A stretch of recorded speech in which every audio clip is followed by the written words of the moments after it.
Hey, welcome back to the channel. Today we're continuing our spotlight series and we're going to be highlighting a tree that's really interesting on a number of fronts.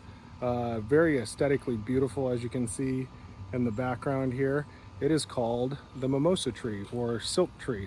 So I'm going to turn this around, give you an idea of what we're talking about. But we are looking at probably I would say a 25-foot tall, 30-foot tall mimosa tree. And this particular tree is interesting for a number of reasons. First of all, it is really beautiful. As you can see, it has a lot of pink flowers and blossoms that bees and butterflies and especially hummingbirds really go crazy for. In fact, there's a bunch of hummingbirds swooping around right now as we speak. Probably catch a glimpse of once in a while if I'm not scaring them away. But this tree, interesting for a number of reasons. As you can see, oh, there it goes, right on cue. Circling around, fighting over the nectar. This tree is hardiness zones 6 through 9, and a lot of people like these trees for obvious reasons. I mean, they really do light up the landscape. They're kind of a short-lived tree though, so there's some pros to this tree, there's some cons to it. We'll start with the pros. As I mentioned, it's a really beautiful addition to the landscape. It's a great pollinator, as I mentioned, for bees, butterflies, food source for hummingbirds. It also does a great job of helping with erosion and erosion control just because of its root system. So those are the pros, as you can see right here. Got our buddy hanging out. Those are some of the pros. Cons, let's go to the cons now. So this tree is very short-lived. It only lives to be about 25 years old. And so this tree, not quite sure how old it is, but shorter on the lifespan. They also are very prolific in terms of casting off these green, almost pea-like pod pieces of debris that end up all over the place and will allow for further spread of mimosa trees. And so from that standpoint, lots of experts and lots of sources actually consider them to be very invasive and recommend that you don't plant them. So kind of give you an example of that as we're going over here. So you can see in the tunnel here, you got some dried pea pods, and you've got the start of a mimosa tree right here. So pretty prolific in terms of how it spreads and what it can do to further its existence.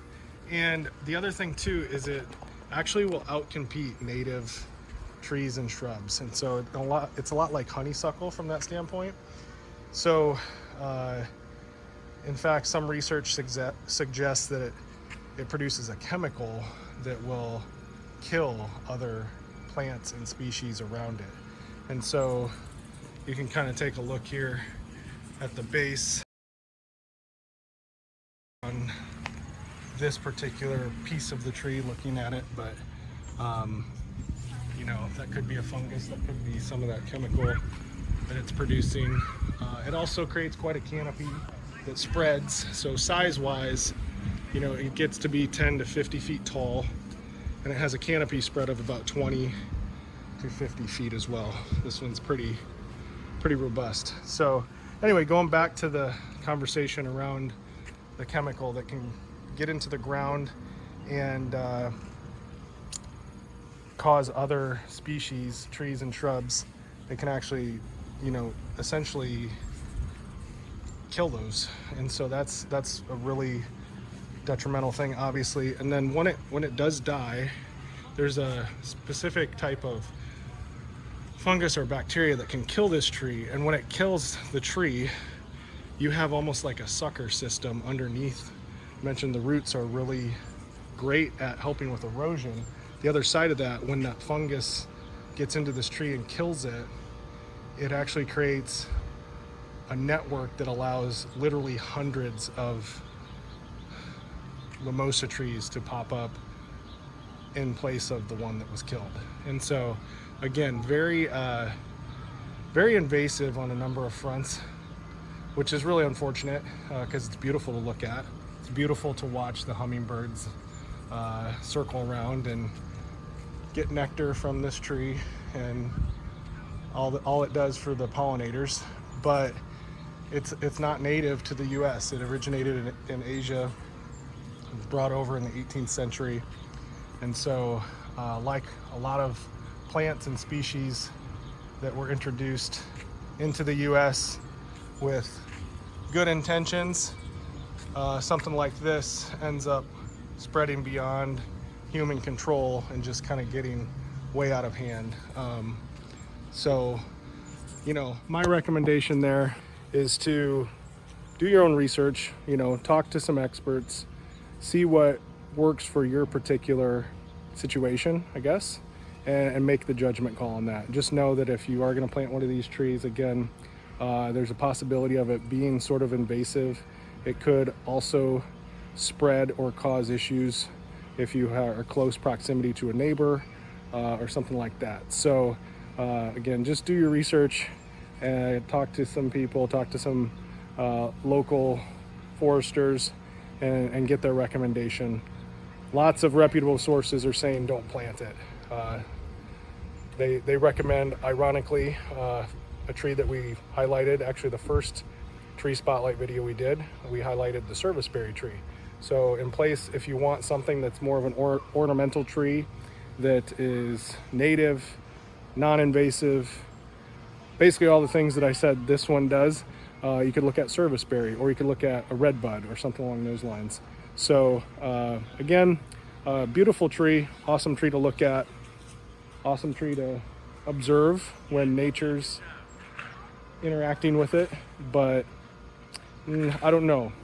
Me personally, I probably am not going to plant any of these on my property, just because I don't want to deal with maybe some of the negative or, you know, potential adverse outcomes that can arise from a tree like this. So anyway, hope that was informative. Thanks for watching. As always, appreciate your support. Don't forget to like, subscribe, and share the channel and help us promote tree conservation and tree education. See you soon. Hey, Iowa Tree Hugger here. Want to take a quick moment to thank you for watching the channel. Want to challenge everybody to get involved in conservation and conservation efforts. Get excited about conservation. Think about how you can get involved with planting a tree or many trees on your property, or helping somebody plant trees on their property. The more people we can get involved with conservation and conservation efforts, the better. So thanks again for tuning in. Thanks for watching the channel. Would love it if you would like, subscribe, and share the channel with your family and friends so we can get even more people involved in our conservation efforts. Thanks again, and I look forward to bringing you some more great content in the future.